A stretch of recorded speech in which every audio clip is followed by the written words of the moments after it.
al conmemorar en la Cámara de Diputados el 103 aniversario de la Revolución Mexicana, del Narco Partido Acción Nacional, la narcodiputada Wendy Marisela Cordero González indicó falsaria y demagoga que la Revolución Mexicana, encabezada por Madero, exigió la lucha a favor de un Estado democrático, en donde privara la ley por encima de la fuerza y en el que las instituciones estuvieran al servicio de México, y no solo en lo que en aquel momento se conocía como la camarilla porfiriana. Fue un movimiento que se conformó de diversas causas sociales, espetó cínica. Mencionó lo obvio, que las acciones de Venustiano Carranza dieron paso a la construcción de las instituciones, que hoy son pilares de la organización del sistema político. A más de un siglo de distancia podemos hacer una valoración de lo que hoy tenemos y la coyuntura que se presenta en este aniversario de la Revolución, concluyó, no sin antes promocionar a su ponchada Xóchitl Botar Gálvez y regodearse en el triunfo del nefasto neonazi Milei en Argentina. Tras escuchar la orgasmeada de los pañaguados por el triunfo de un bufón ultraderechista en Argentina, Gerardo Fernández Noroña, diputado del PT, señaló contundente para responderles que han pasado 103 años de la Revolución Mexicana, un 20 de noviembre a las 6 de la tarde de 1910, para derrotar la dictadura y un ejército profesional en donde un México harto de la explotación, atropellos, asesinatos, represión, pobreza y falta de posibilidades de una vida libre y digna se levantó en armas. Afirmó tajante que las y los integrantes de la Cuarta Transformación son herederos de la Revolución Mexicana y representan al pueblo irredento que se levantó en armas a jugarse la vida para hacer las profundas transformaciones. Hoy se trabaja para acrecentar derechos sociales y mejorar las condiciones de vida del pueblo, concluyó, no sin antes mofarse de Xóchitl, la botarga ponchada de la oposición, quien se orgasmeó junto a los prianistas con el terrible triunfo del payaso clon del Pirurris, el argentino Javier Milei.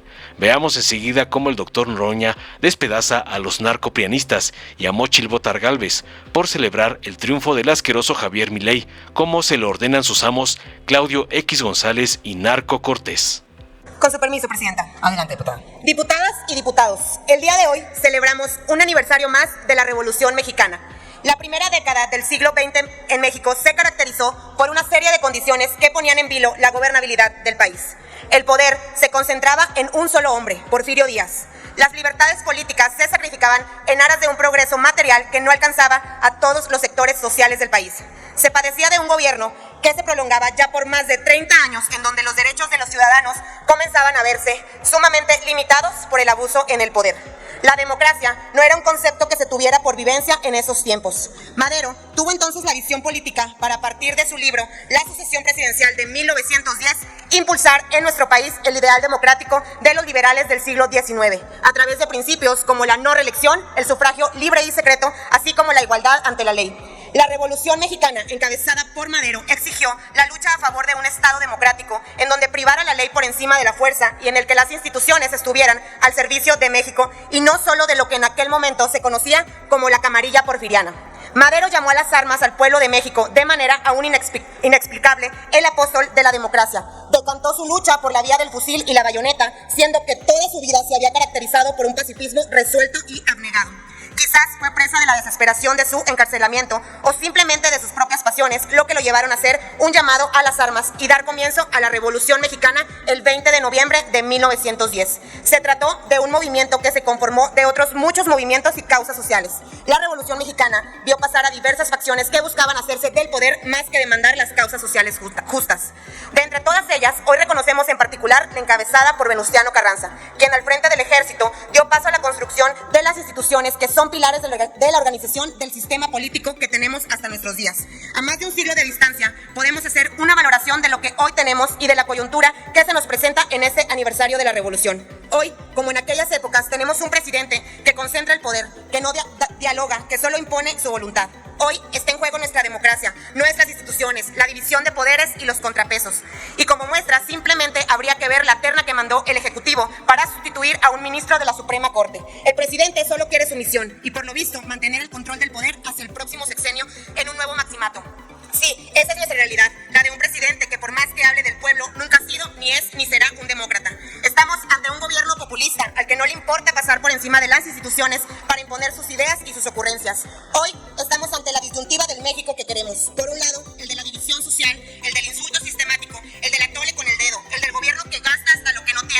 gobierno de la deuda, el gobierno que está militarizando el país y por otro lado, tomar la opción de las libertades, el Estado de Derecho, el crecimiento económico, el apoyo a las micro, pequeñas y medianas empresas, de un sistema moderno de salud, el México de la reconciliación, de la seguridad y de la paz pública. Esa es justamente nuestra apuesta, la de un México moderno, seguro, incluyente, con oportunidades de empleo, de desarrollo, con una prensa libre y en donde se respete a todas las personas por igual. Más que una revolución social como la de 1910, a lo que hoy aspiramos en el frente es a la evolución de las conciencias. En el 2024 vamos a salir a las calles, a mover las almas, a buscar a la ciudadanía crítica que quiere un cambio real. Vamos a decirle a los ciudadanos que aquí estamos y vamos a estar para defender las instituciones democráticas, para ofrecer una alternativa de gobierno y no continúe lo que está haciendo Morena. Si vamos a hablar de una revolución, esta será la de las ideas, la de la innovación, la espiritual, la de la creatividad, la de una nueva generación con hambre de crecimiento, con hambre de un México donde ellos, los jóvenes, seamos los protagonistas de los grandes cambios. Argentina ya dio muestra de lo que una sociedad puede hacer frente a los malos gobiernos, salir a votar,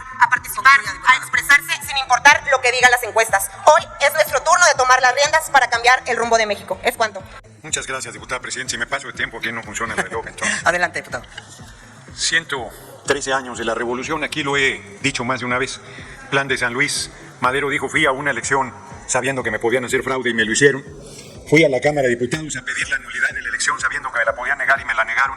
No sería yo hombre si no convoco al pueblo de México a las armas. Y este hombre, un civil, encabezó la Revolución Mexicana.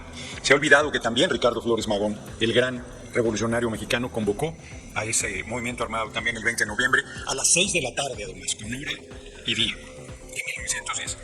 Parecía que era imposible derrotar a la dictadura y el pueblo de México, harto de explotación, de atropellos, de asesinatos, de represión brutal, de pobreza, de falta de posibilidades de una vida libre y digna, se levantó en armas.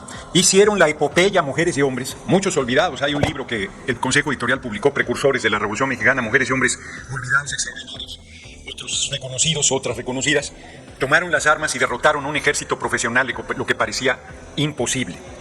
Hicieron una reforma a la Constitución de 1857 con 4 pilares: el artículo 3º constitucional de la educación pública, laica y gratuita, el 27, el reparto agrario, la recuperación del petróleo para nuestro pueblo, el 123 de los derechos de los trabajadores y el 130 del Estado laico. Y vinieron los gobiernos neoliberales del PRI y del PAN, hoy el Frente Guango de derecha, el PRIAN, y liquidaron todo. Liquidaron esos 4 pilares, liquidaron el patrimonio nacional, entregaron el petróleo, riqueza, el mercado eléctrico, remataron las empresas públicas, liquidaron todo. Y vienen a tribuna a honrar la revolución y a decir que defienden las causas del pueblo. Hipócritas, es lo que son. Estaban que morían de un orgasmo ahora que ganó Milei en Argentina, que ha decidido acabar con la educación pública, acabar con la salud pública, liquidar las empresas del pueblo argentino. Y todavía dicen que esperan que en México llegue este fenómeno. No se enteran que en nuestro país estamos haciendo una revolución sin violencia, lo cual es algo extraordinario. Y que el líder de esa revolución, el compañero presidente Andrés Manuel López Obrador, larga vida al compañero presidente López Obrador, tiene un respaldo popular enorme, un respaldo popular muy sólido, y que nuestro movimiento sigue consolidando. Bueno, la candidata de la derecha del Frente Guango, que se dice feminista, celebra que un misógino, que un racista, que un clasista haya ganado en Argentina. Pero como dice nuestra compañera Claudia Sheinbaum Pardo, es una fiesta de disfraces el Frente Guango. De derecha en la mañana se pone la capucha feminista y en la tarde aplauden a Milei, en la mañana se dicen patriotas y en la tarde celebran el remate del patrimonio nacional, en la mañana se dicen honestos y luego se van a hacer negocios al cobijo del poder. Bueno, a la Ciudad de México mandan al cártel inmobiliario en persona para que se haga cargo de la responsabilidad pública. Nada de eso va a suceder. Nosotros sí somos herederos de la Revolución Mexicana. Nosotros sí representamos lo mejor del pueblo de México. Nosotros representamos ese pueblo irredento, que se levantó en armas a jugarse la vida.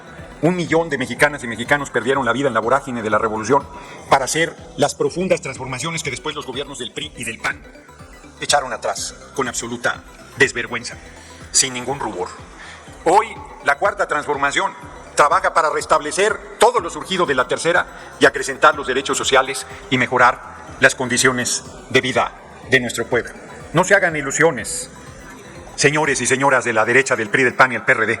México es México y nuestro pueblo es mucho pueblo, está muy consciente, está comprometido con esta cuarta transformación y seguiremos honrando a las mujeres y hombres de la revolución, consolidando esta revolución sin violencia, que es la cuarta transformación. Larga vida a la Revolución Mexicana, larga vida a los derechos sociales de nuestro pueblo, larga vida a nuestra independencia y soberanía y larga vida a la heredera de esta revolución, que es la cuarta transformación. Muchas gracias por su atención, compañeras y compañeros. Dale en me gusta, suscríbete, activa la campanita y compártelo para que más gente lo vea.